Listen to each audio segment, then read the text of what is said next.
కాదు నేను నిన్న వెళ్ళినాక వెళ్తే వాళ్ళ అమ్మ అవును నువ్వు వెళ్ళినట్టు పడిపోయింది.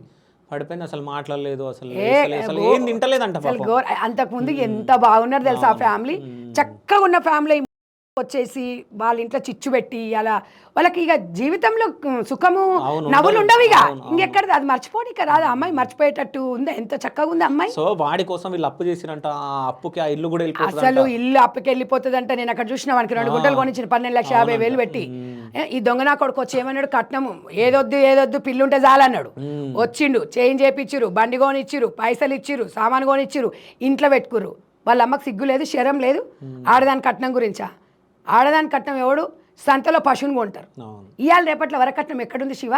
పిల్లలు ఈక్వల్గా. నేను ఒకటే చెప్తున్నాను, వాళ్ళ అమ్మకు సిగ్గు ఉండాలి. నీ కొడుకుని అదుపులో ఎందుకు పెట్టుకోలే నువ్వు? అప్పుడు ఎందుకు అచ్చోడ్చిన ఆంబోతులాగా బయటకు ఎందుకు వదిలిన వాడిని? అప్పుడు తెలియదావే నీకు? నీకు సిగ్గు లేదా? నీ కొడుకు సిగ్గు లేదా?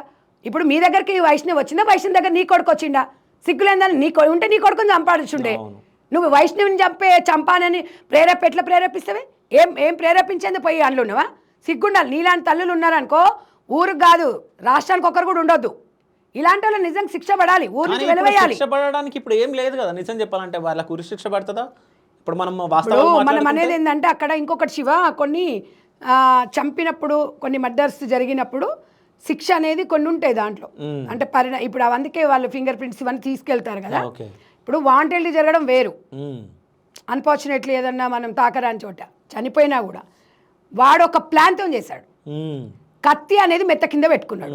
గొడవ అయినప్పుడు కత్తి గాల్లో నుంచి వచ్చింది వాడికి, ఎడికొచ్చింది? వీడేమన్నా బాబానా ఈడు పైకి వెళ్ళి కింద పడడానికి? చెప్పు, ఈడేమన్నా మహారుషాయుడు అంటే? ఇది ప్లానే కదా. మరి ప్లాన్తో చేస్తున్నప్పుడు కావాలని చేస్తున్నప్పుడు శిక్ష 100% వీనికి ఉరి శిక్ష కానీ లేదంటే యావజ్జీవ శిక్ష పడుతుంది.